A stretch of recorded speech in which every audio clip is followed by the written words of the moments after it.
Today I will prove this proposition, which provides the formula for the scalar second fundamental form for an embedded hypersurface in Rn plus 1 if we are given a smooth local parameterization. We will use the fact that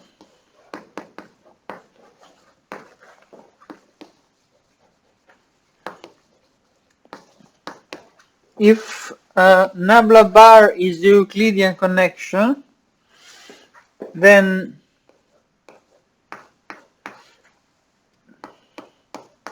the Weingarten equation is this,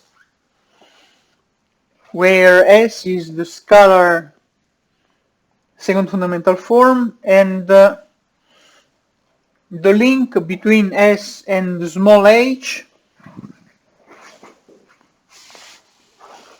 S is the shape operator. Instead, the link between the shape operator and the scalar second fundamental form is given by this formula: SW Z is equal to H W Z, where W and Z are element of key of n. And we will also use that this is equal to W S Z.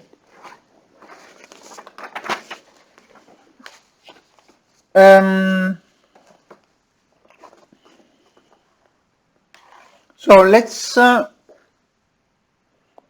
consider U0 equal U01, U02, U0n, a point of U, and let P denote the point X of U0,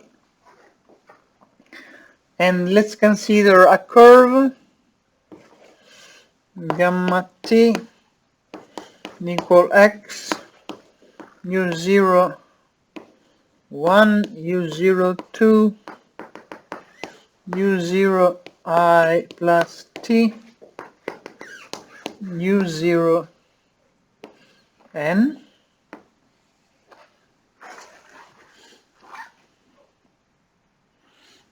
Clearly, gamma prime at 0 is X I at P.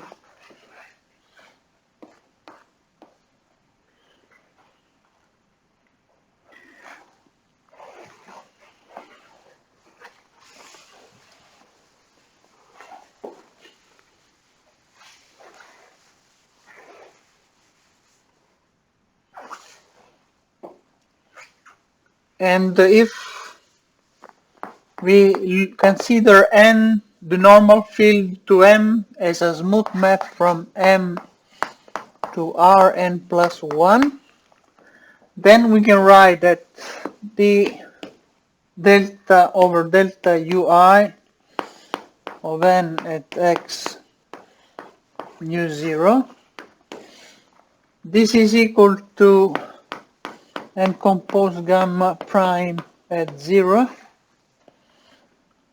but by definition of the curve gamma and the fact that this property holds, we have that this is equal to nabla bar xi of n at X U0. Remember that this is P.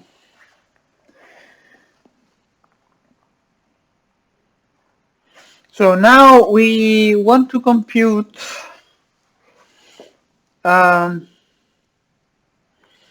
dx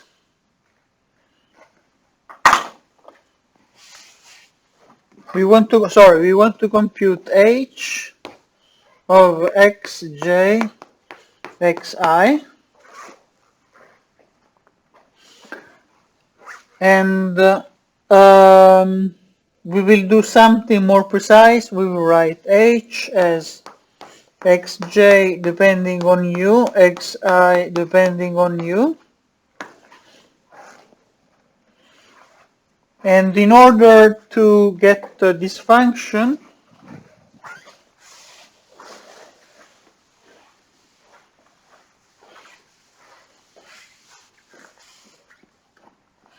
we observe that xj given by dx d delta uj is tangent to m, instead n is normal. So this inner product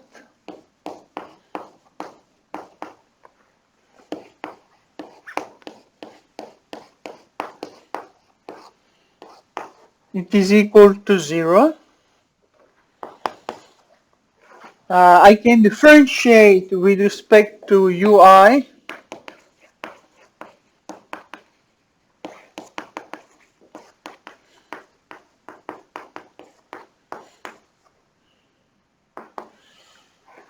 and I get that 0 is equal to the sum of the second derivative of x with respect to ui and uj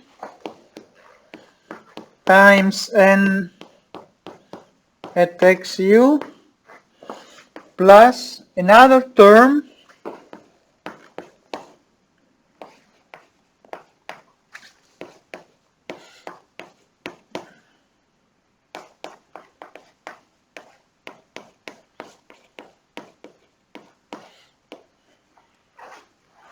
involving the derivative of x with respect to uj and the covariant derivative of n along xi.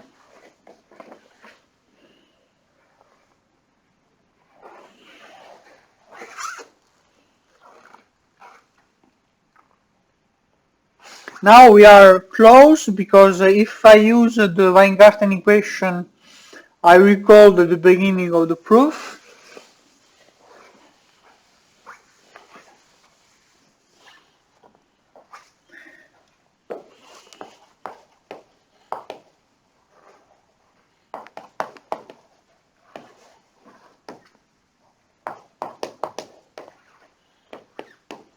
This implies that this term here is nothing but then x j u minus s x I u, and using the formula I raised, this up to this sign is exactly h of x j u x I u, and I have to change sign. So combining this formula with this formula, you get that h of xj xi is equal to this term, and this is the end of the proof.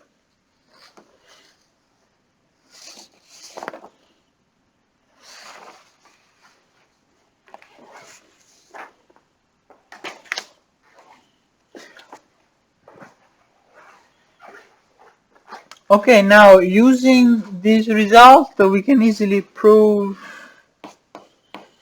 another proposition, which says that if M is an embedded hypersurface,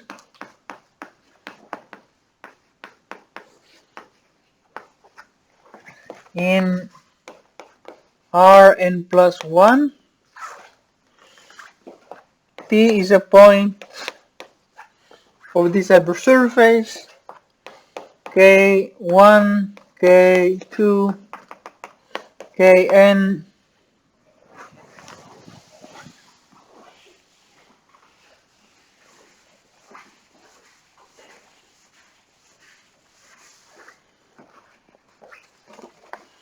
are the principal curvatures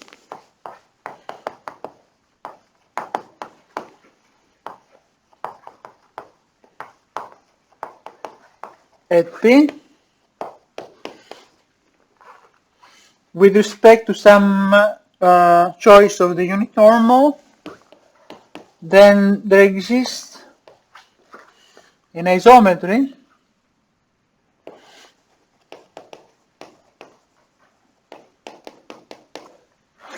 phi of Rn plus 1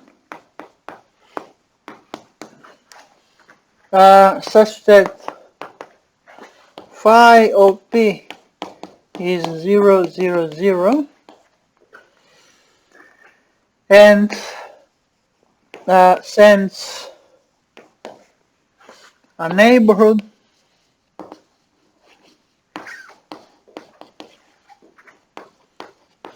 of P in N to the graph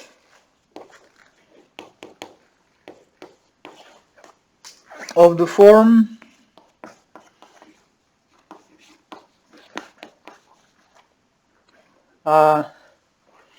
xn plus 1 equal a function f evaluated at f x1, x2, xn, where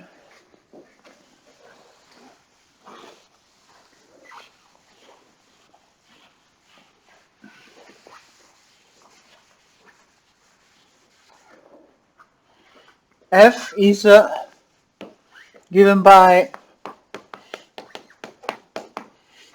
this formula.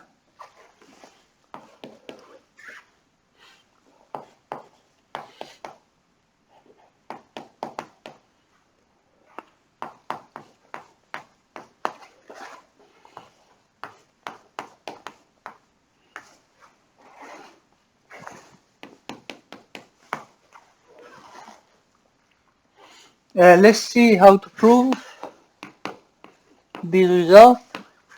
So up to translation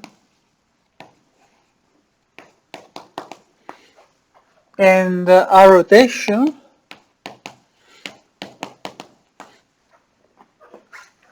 which are isometries of Rn plus 1, I can assume that P is the origin, and the tangent space to the hypersurface is a span of delta 1, delta 2, delta n. So in other terms, the surface next to the point P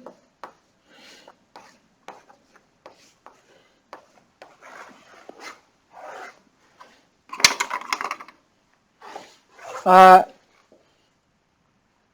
am considering the case n equal 2, so I have Rn plus 1 equal R3. The surface looks like this, for example.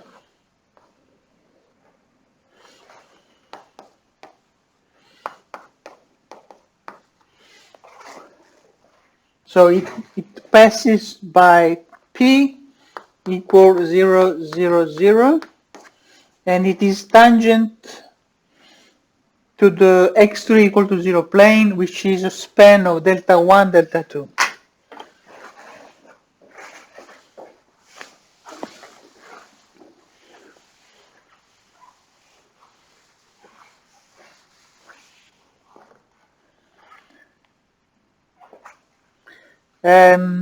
Another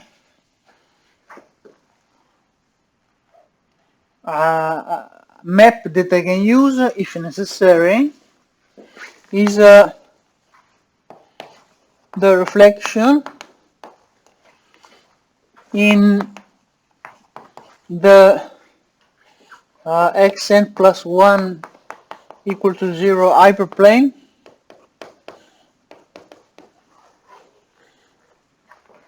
This implies that the unit normal vector to M at P is 0, 0, 1. So actually the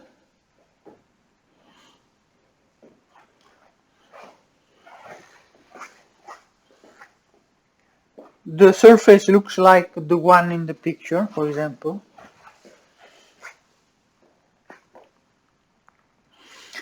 Then I can use an orthogonal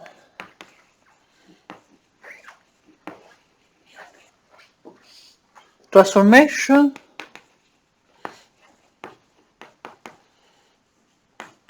involving the first n variables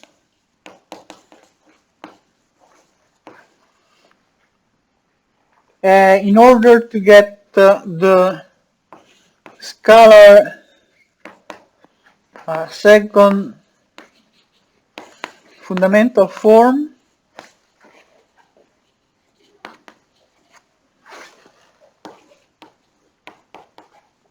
at 0, 0, 0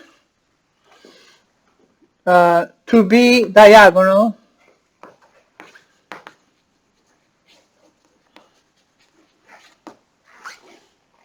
since the principal curvatures are given by k1, k2, kn, then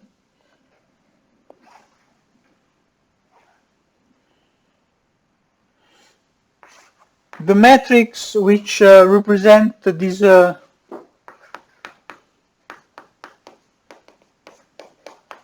this form is this.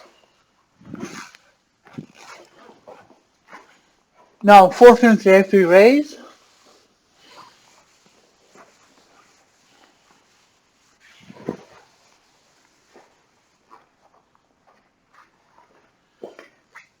Then I can use the implicit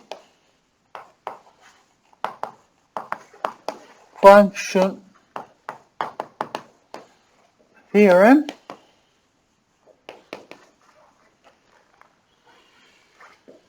to get that there exists a neighborhood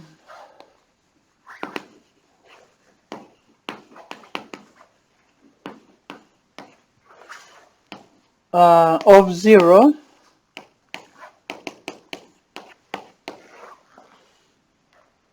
and I call this neighborhood U such that M intersection U is the graph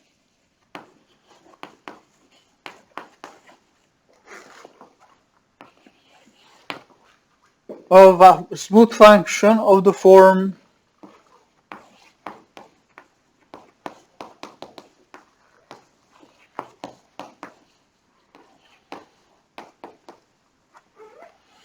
xn plus 1 equal f of x1 xn having the property that f at 0, 0, 0 is equal to 0. So this says that our local parameterization of x is given by this map x of u equal u1 un f of u1 un.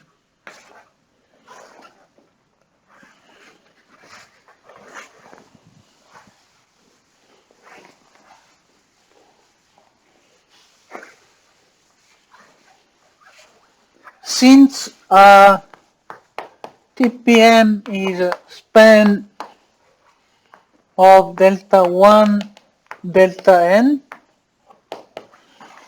This says that the derivatives of f at 0, 0, 0 are equal to 0.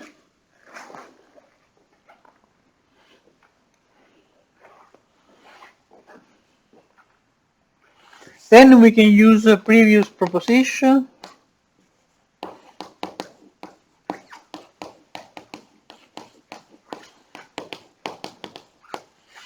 and get a formula for h of ddxi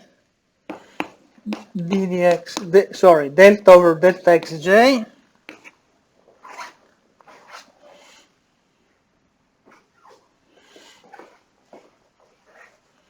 and a simple computation shows that this is delta second f over d delta xi delta xj at 0.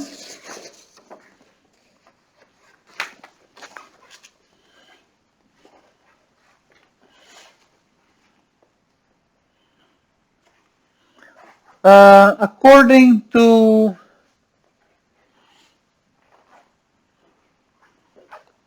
our hypothesis, actually it follows from all the normalizations we considered. The matrix of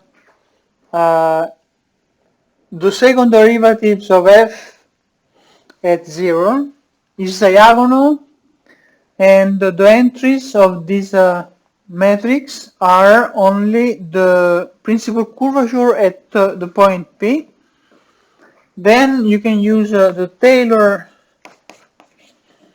theorem to get that f of x1 xn is equal to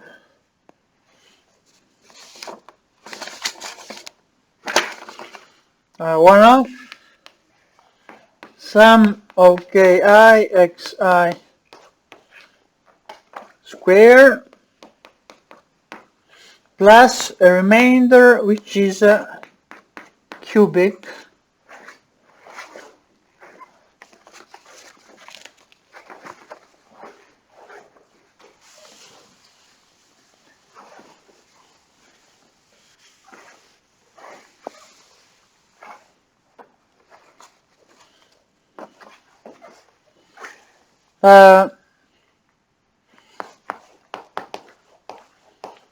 there is a different approach to the computation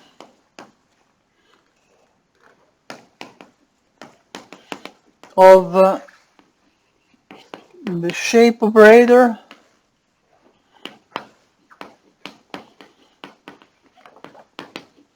S for an hypersurface in Rn plus 1 for an embedded hypersurface in Rn plus 1 to be used if you have an explicit formula for the unit normal field n. This is the case, for example, when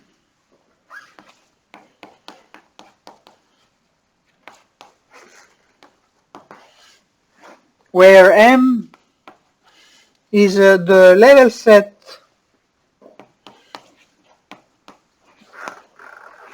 of a function.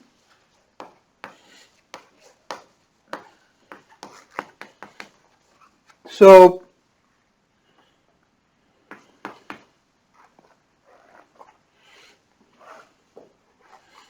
in this case f is called the defining function.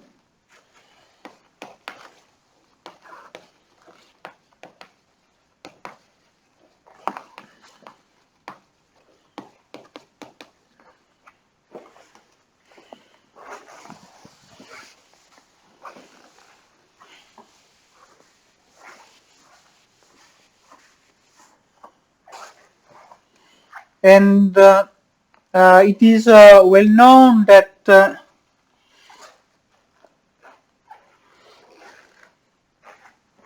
if f is the defining function for m at least in a neighborhood of a point, then you can write down the unit normal field n in that neighborhood as the gradient of f over its length.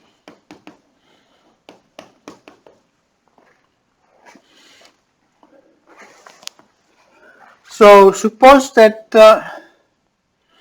x equal xi delta I is a tangent to the upper surface M, then the value of the shape operator acting on x can be computed as follows.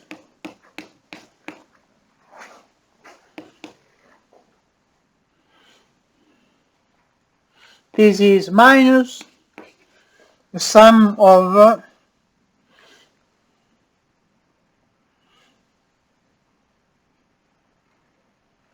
xi,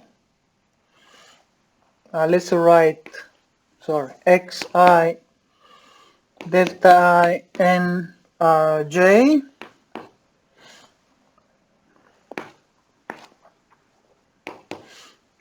times delta j,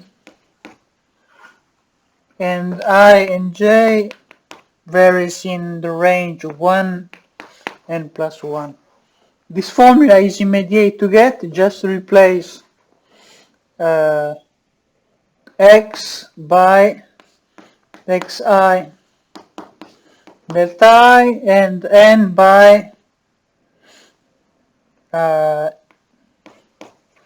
nj delta j, and observe that since we are in Rn, when you compute this covariant derivative, there is no contribution coming from nabla bar delta I delta j, because the Christoffel symbols are 0.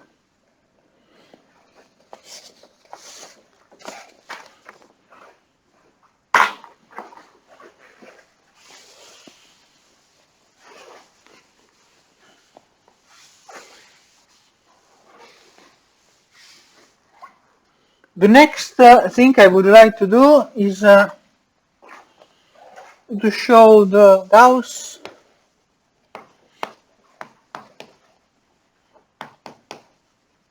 theorem egregium,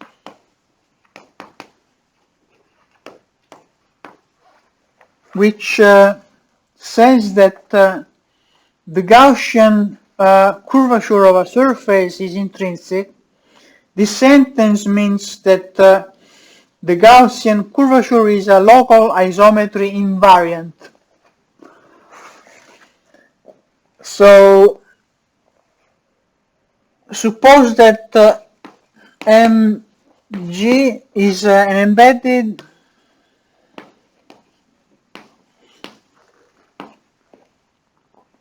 two Riemannian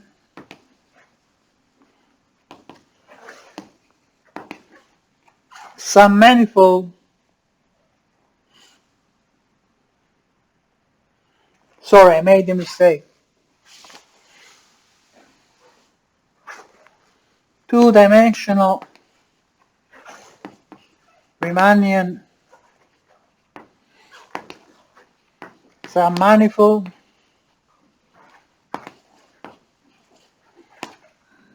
of R3.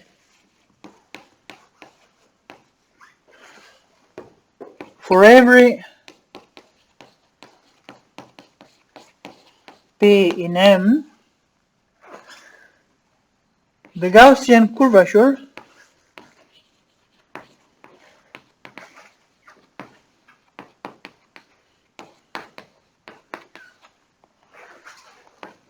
of M at P equals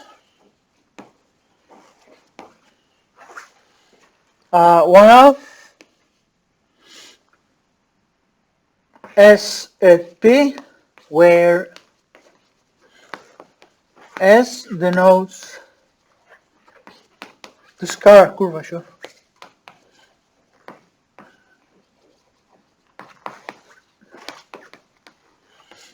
The consequence of this formula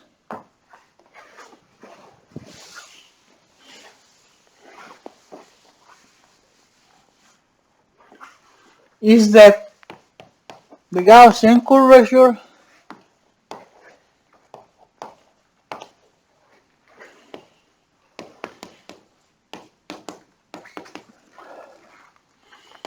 is invariant under the action of local isometries.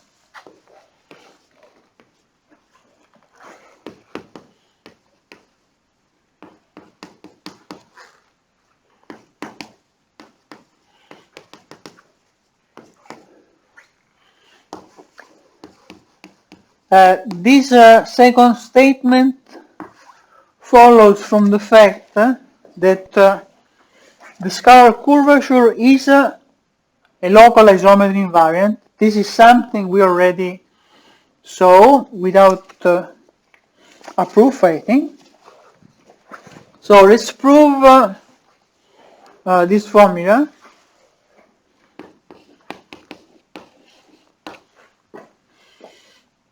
So suppose that B1, B2 is an orthonormal basis of TPM, where P is an arbitrary point of M.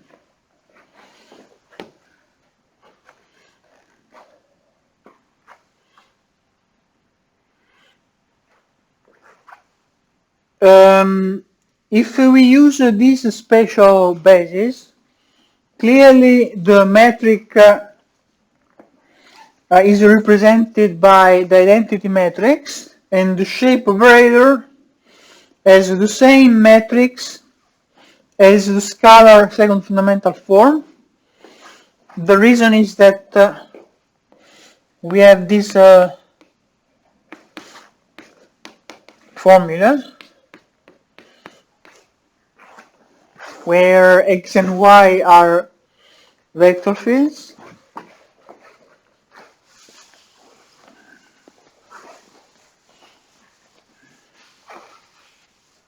So I can write what follows: K at P, the Gaussian curvature.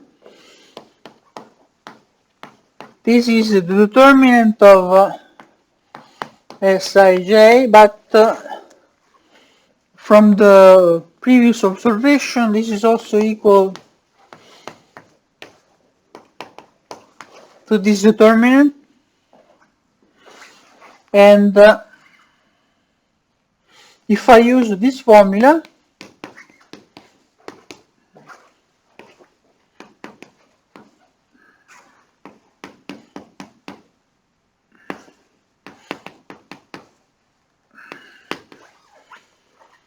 I get that Rm at P, P1, P2, P2, B1, that is R1221. This is equal to H11, H22 minus H12, H21. But this is exactly this.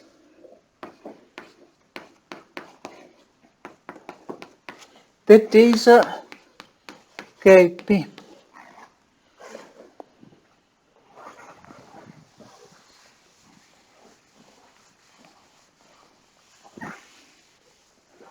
Now we use corollary, precisely corollary 7.27, which says that in dimension 2, Rm is exactly 1 over 4s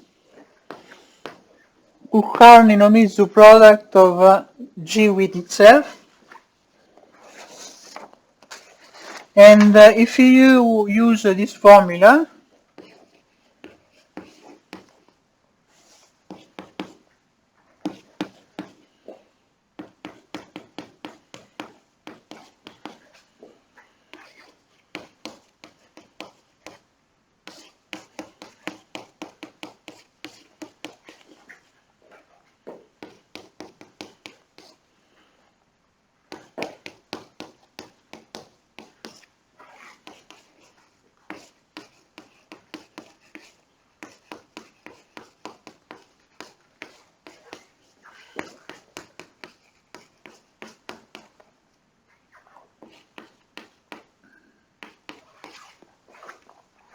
where H and K are two tensors,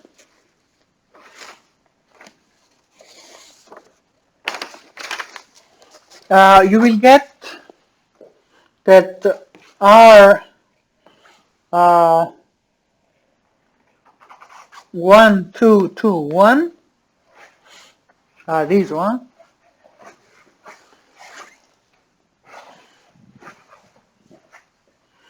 is equal to 1 over 4 S at P. So, of course, this is evaluated at P times 2 times G11, G22 minus 2 G12 G21.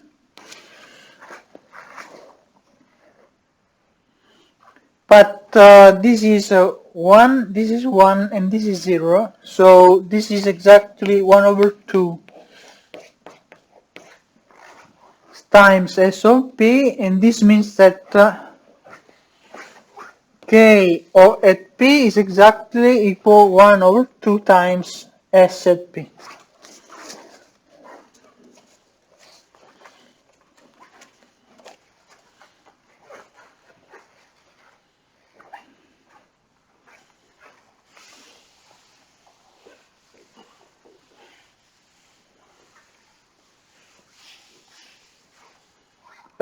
Of course,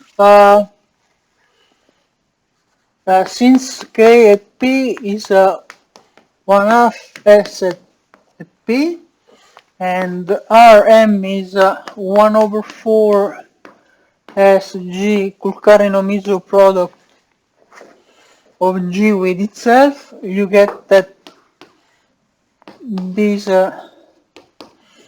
gives you this formula.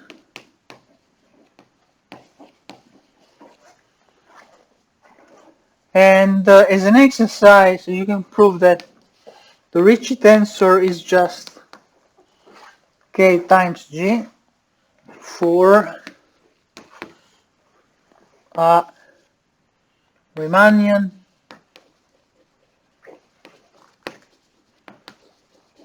two manifold only.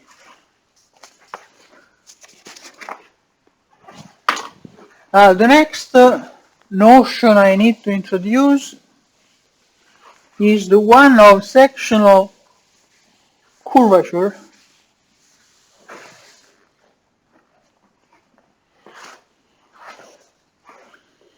So essentially what we want to do now is to give a geometric interpretation to the curvature tensor in dimensions higher than 2.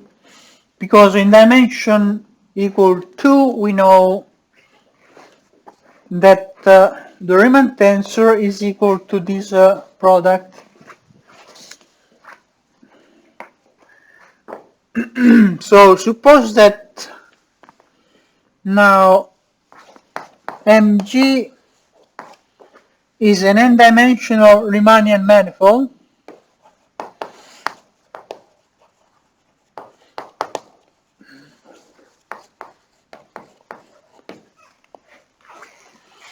Suppose that V is a star-shaped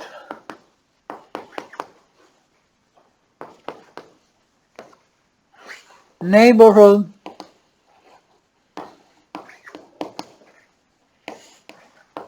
of 0, 0, 0, on which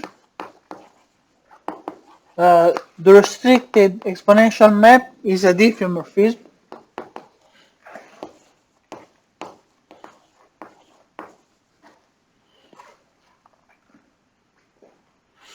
So we have exp p from V into U. Now let's consider pi to be a two-dimensional linear subspace of ppm.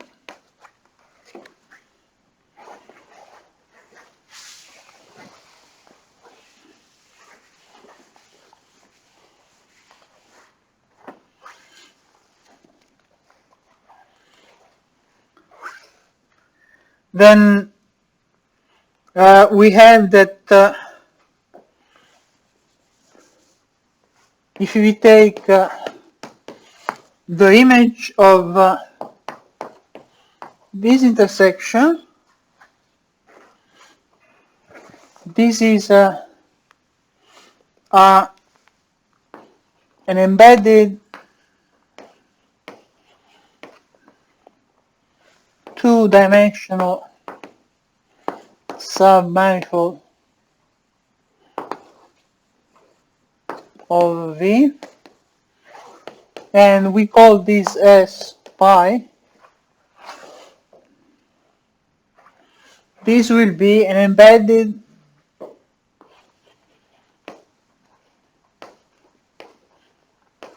two-dimensional submanifold of U, and this is called plane section determined by pi. So it is clearly equal to the set swept out by the geodesics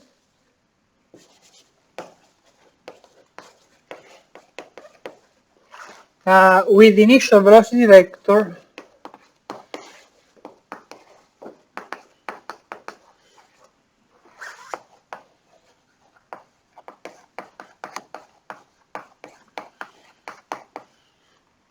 in pi.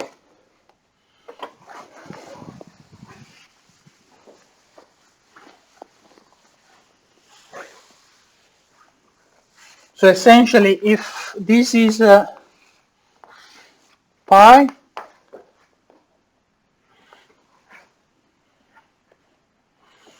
you take all the vectors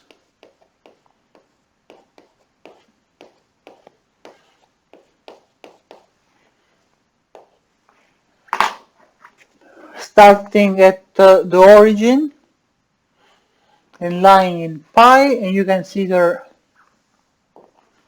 exp pv for V in pi, and you get some manifold of dimension 2, essentially a surface.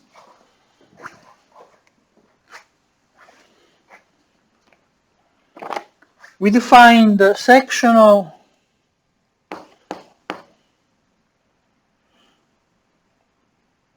Of course, we have also that TPS pi is pi. So I was saying that the sectional curvature of pi, denoted by this symbol, this is the Gauss curvature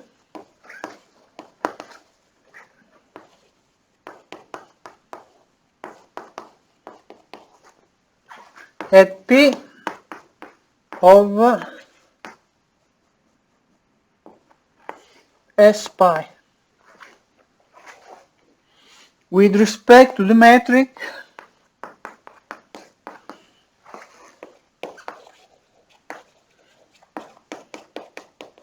induced by the embedding,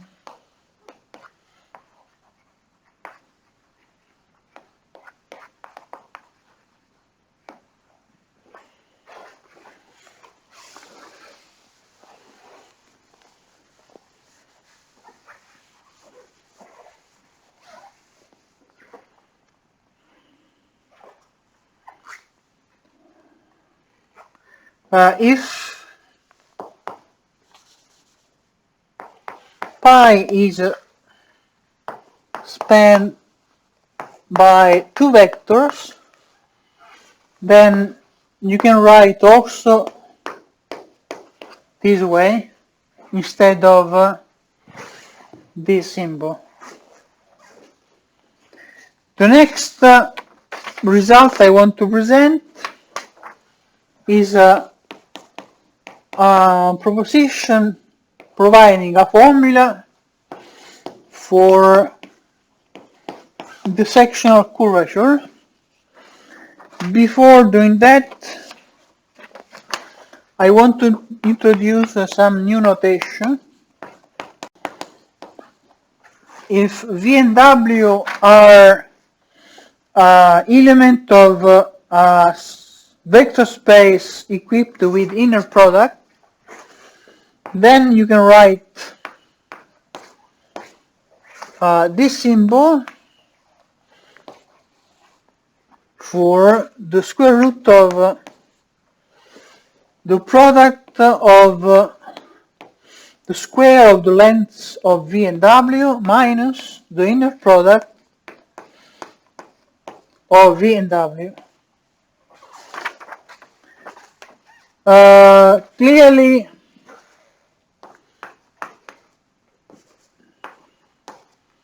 this is always positive, and it follows from Cauchy-Schwarz inequality.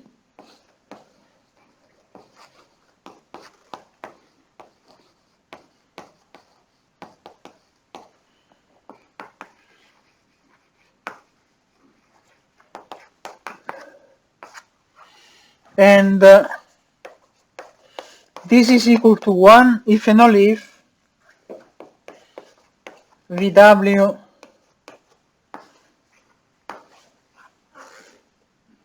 are orthonormal.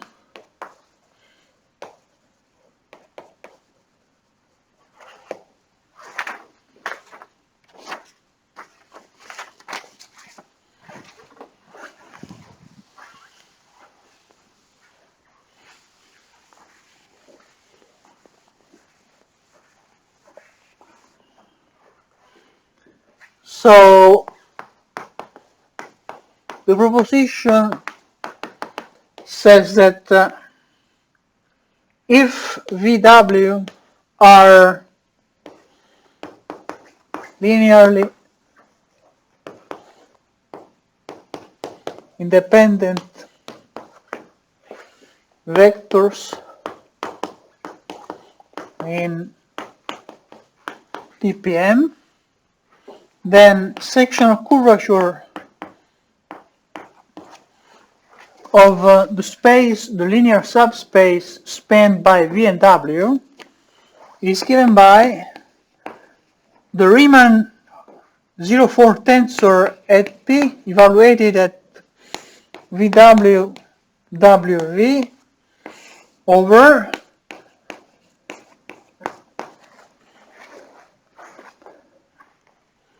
this quantity squared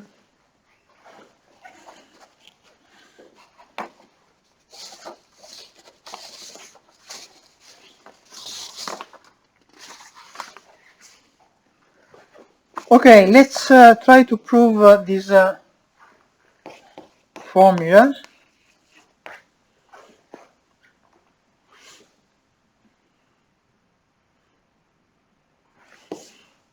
So I will use the same notation as before. So pi is span VW.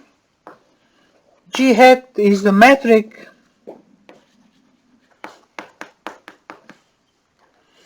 on S pi. And its Riemannian, its Riemann tensor is denoted this way.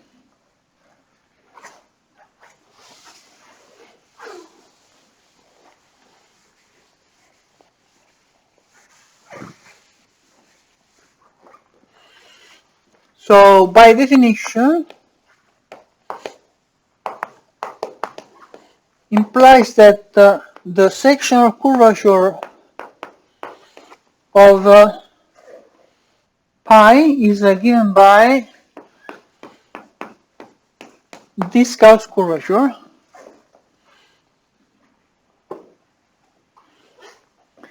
The first step of the proof of this formula is to show that the second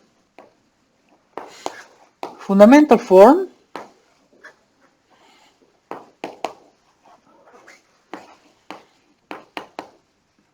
of S pi vanishes at P. If this is true, then Gauss equation will tell us that Rm at P,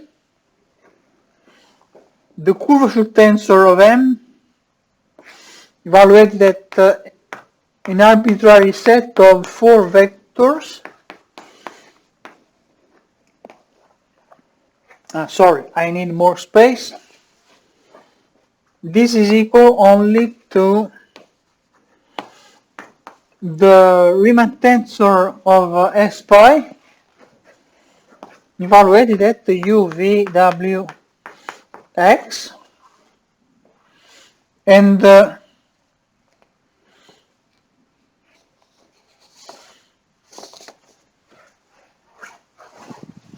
this will help us to prove this formula.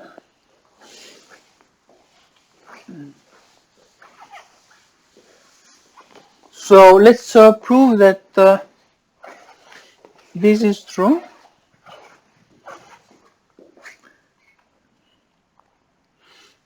So suppose that Z is an element of pi and gamma equal gamma Z is the geodesic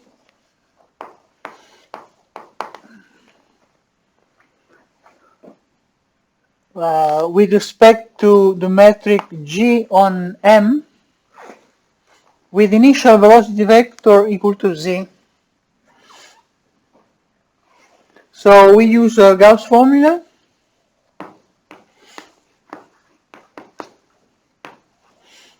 and we get that Tt gamma prime, which is 0 because gamma is a geodesic, this is equal to dt hat gamma prime, where this is the covariant derivative of gamma prime along this curve with respect to the metric G hat, plus this term here. Observe that this term is orthogonal to this one. So if the sum is 0, then this is 0 and this is 0.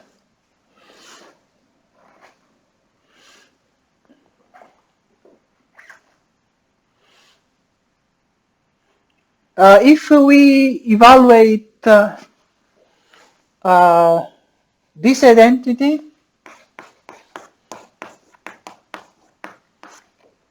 that t equals 0, where t is the parameter that we use for parameterizing gamma, we get that 2z, this is 0.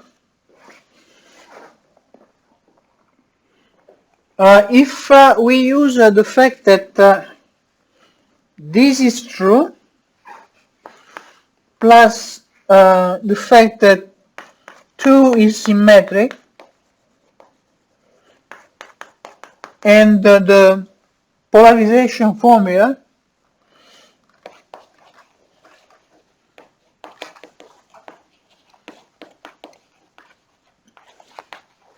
that is a formula which allows us to write 2 at, for example, AB in terms of second fundamental form evaluated at A and B only,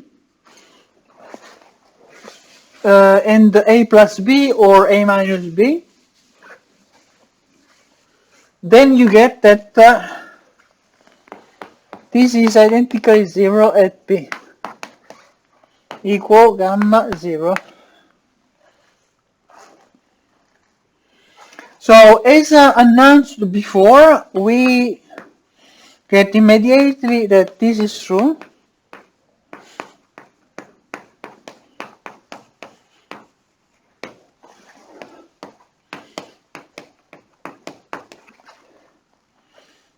For every u, v, w, x in pi.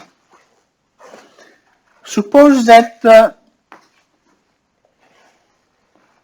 B1, B2 is an orthonormal basis for pi, then we can use this formula, which holds true for S pi. We proved it a few minutes ago, but this is equal to 1/2 sum on I and j between 1 and 2 of Rm at P, Bi, Bj, Bj, Bi. To get this formula, you just use the fact that S hat is a trace of the Ricci tensor, and the Ricci tensor is a trace of Rm. So these sum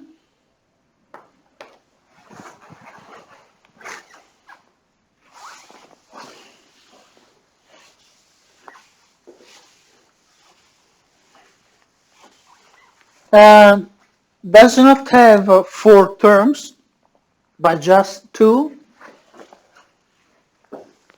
You have only 1/2 Rm at P, B1, B2, B2, B1 plus 1/2 R at Rm at P, B2, B1, B1, B2. And there are 2 more terms which are 0, B1, B1, B1, B1, B1, B2, B2, B2, B2.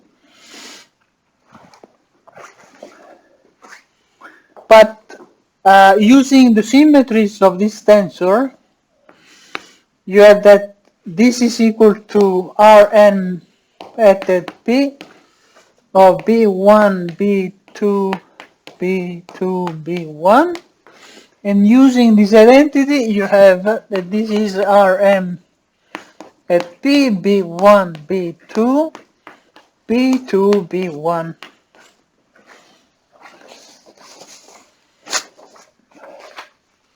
So what we proved is the following. We proved that K at P is equal to this.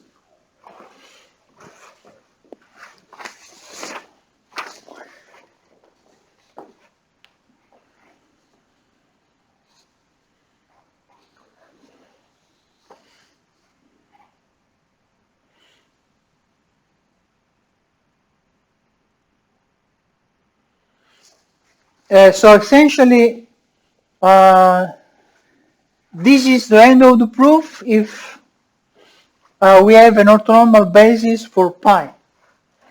Instead, if the basis is not orthonormal, so we have, for example, VW, then we can construct an orthonormal basis using Gram-Schmidt algorithm, writing B1 equal V over length of V, B2 equal W minus WB1 B1 divided by W minus WB1 B1 length.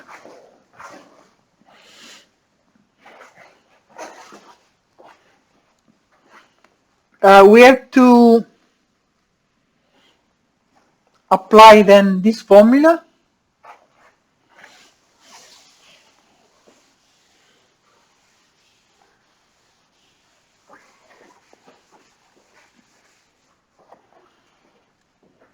Replacing B1 by V over length of V and B2 by W minus etc. over its length. So we get K at P equal to Riemann tensor of M, M, yes, VWWV divided by this function, actually this number.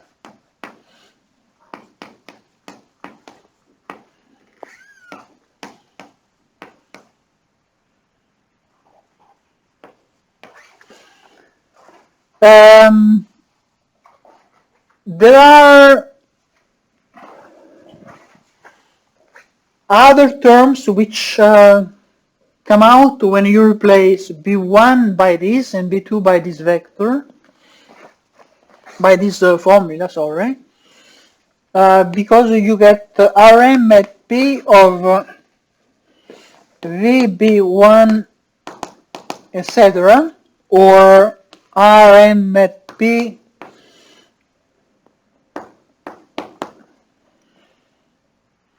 P1V, but this is 0 because V1 is parallel to V by definition.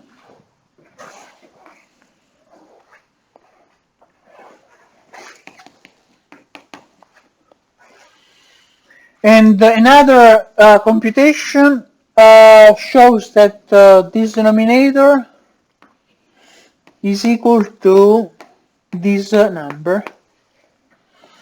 If you want to see that this is true, just expand W minus inner product of W with B1 times B1 squared, and you will get this one. And this is the end of the proof.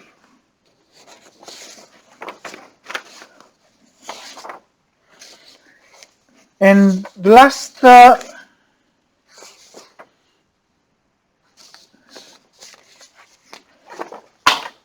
thing I will show today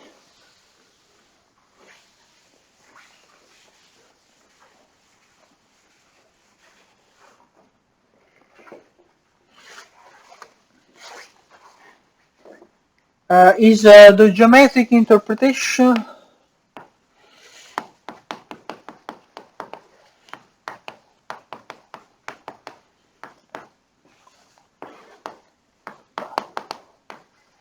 of Ricci and scalar curvatures. Previous result says what is the meaning of the Riemann tensor evaluated at a set of vectors of this form is the sectional curvature of the span of V and W up to this denominator. Now let's see what we can say about Ricci and scalar curvatures.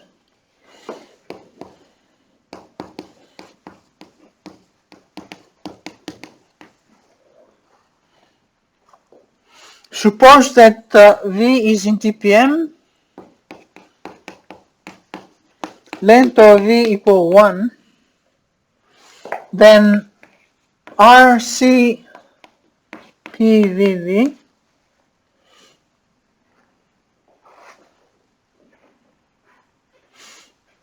this is the sum of the sectional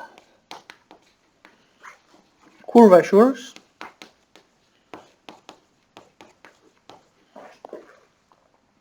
of the two planes spanned by VB2, VB3,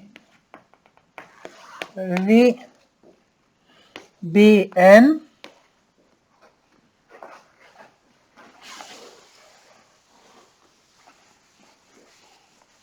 where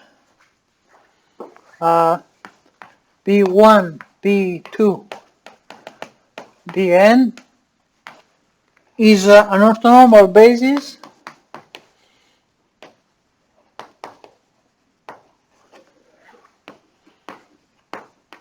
of TPM with P1 equal V, and we have that the scalar curvature at P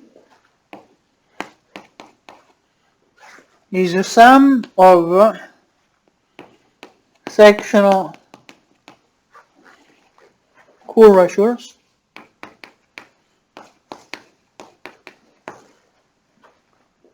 of the two planes spanned by order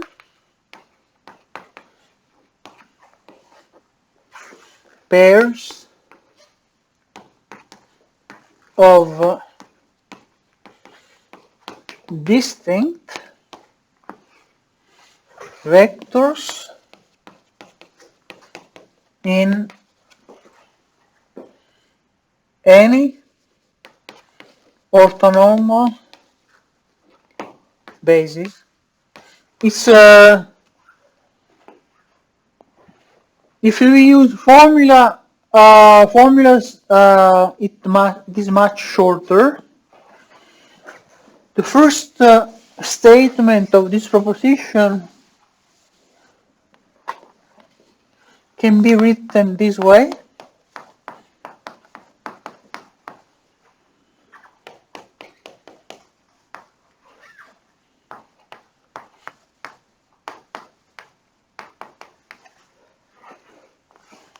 This is one, B1, and the second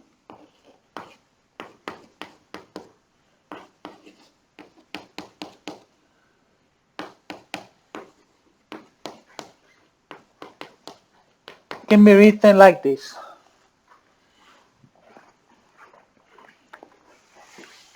Let's try to prove this formula.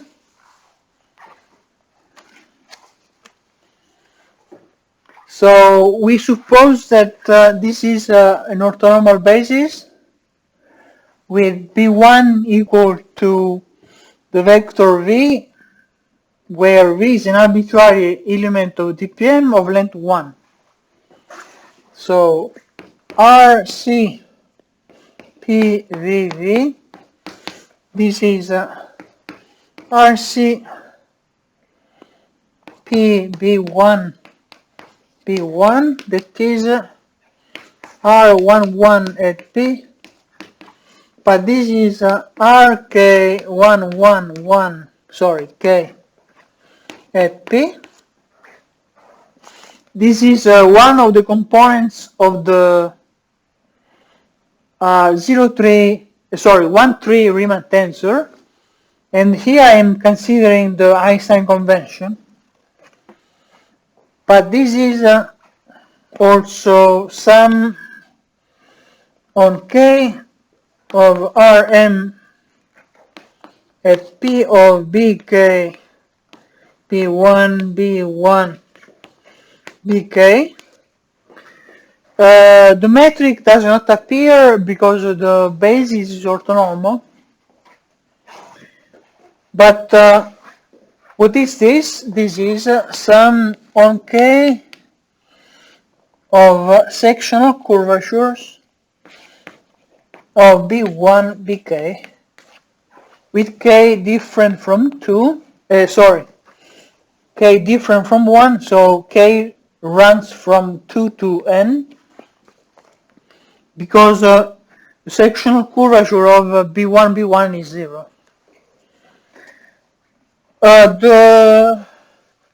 The proof of this formula is similar.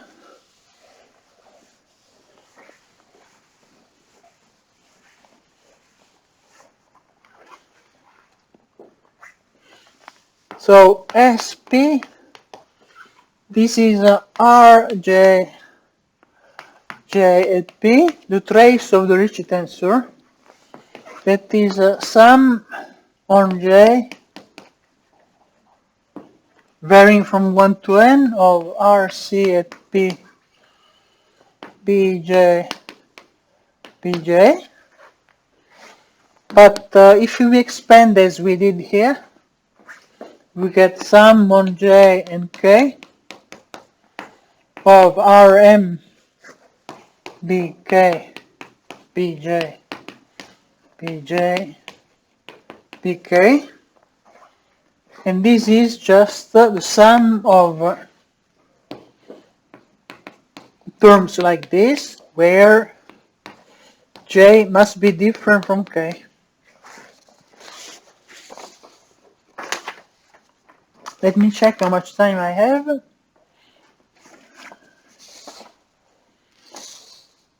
Okay, I think it is better to stop here. Thank you for watching.